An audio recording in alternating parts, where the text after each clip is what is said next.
Bienvenue dans les chroniques du docteur Poupou, bonjour à tous. Vous savez, la pub de Nestlé, c'est vous avez Georges Clooney, je le vaux bien. Et moi, je changerais ça en parce que Nespresso parce que je le dois bien. La philosophie, c'est important. La morale, Emmanuel Kant. Emmanuel Kant. Le devoir, qu'est-ce que vous devez faire? Ce que vous devez faire, c'est le bien. Ce que vous devez faire, c'est prendre soin des autres humains. Et l'argent ne doit pas forcément vous guider. Exemple, moi je dis, l'oxomémazine, ça sert à rien. C'est dangereux, il peut y avoir des troubles extra-pyramidaux, votre corps il peut partir en cacahuète. C'est mon business, c'est mon cœur de métier, je gagne ma vie en vendant de l'oxomémazine. La diosmectite, c'est contaminé par le plomb. Ça, je gagne ma vie, je ne l'encourage pas.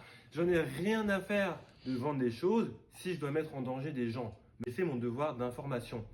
Parallèle, le directeur général de Nestlé, Monsieur Navratil, le directeur de Nestlé.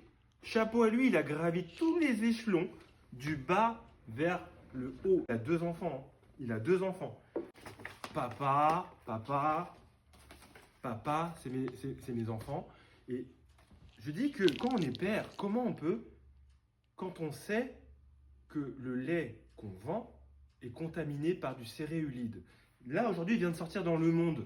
Il savait, le groupe, que c'était contaminé bien avant, quelques jours avant que le rappel de l'eau intervienne. Ils ont mandaté une équipe d'experts. Putain, est-ce que c'est chaud pour nous? Est-ce qu'il y a des conséquences? Donc, ils savaient.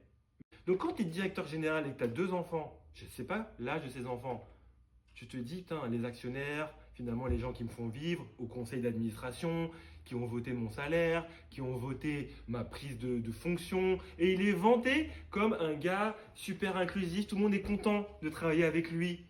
Ça fait vendre. Ouah, il a vraiment vendu du café, il a transformé le Nespresso en cash machine. Et là, il a dû prendre une décision. Est-ce qu'on continue de vendre le lait? Est-ce que ça va nous péter au visage? Et là, monsieur a fait une vidéo d'excuses pour dire « Oui, je suis désolé, Mais on s'en fout des excuses. Je dis qu'un minimum d'éthique, moi personnellement, je démissionnerais. Moi personnellement, je dirais déjà aux actionnaires « Putain, il y a des toxines, je vends pas. Rappel de l'eau, on appelle tout. » Mais la question, c'est de la morale. Et voilà pourquoi j'ai parlé de Emmanuel Kant. À un moment donné, ce que vous devez faire, c'est ce qui est le bien et le mal, le bien et le vrai.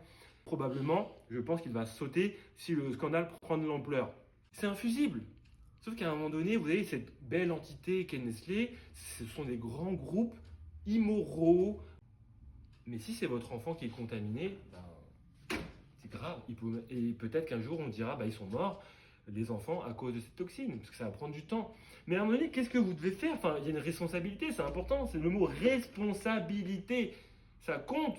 Si vous avez une fonction, vous avez un pouvoir, il avait le pouvoir de dire, on arrête tous les lots, stop. Parce que moi, je veux dormir le soir quand je rentre de mon boulot et que je lis l'histoire à mes enfants. Papa, t'as passé une bonne journée? Oui, j'ai passé une bonne journée. Tu vois, je peux me regarder dans la glace. J'ai pas participé à toute cette mascarade. Bonjour. Parce qu'on doit tous rendre des comptes un jour sur notre lit de mort. Deuxièmement, parce qu'avant que ce soit lui, c'était un autre monsieur, monsieur Frex. Et lui, le conseil d'administration lui a coupé la tête. Et pourquoi? Parce qu'il avait eu une relation immorale avec une subordonnée.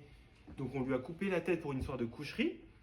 Mais est-ce que c'est plus grave ou moins grave que de ne pas avoir retiré des lots?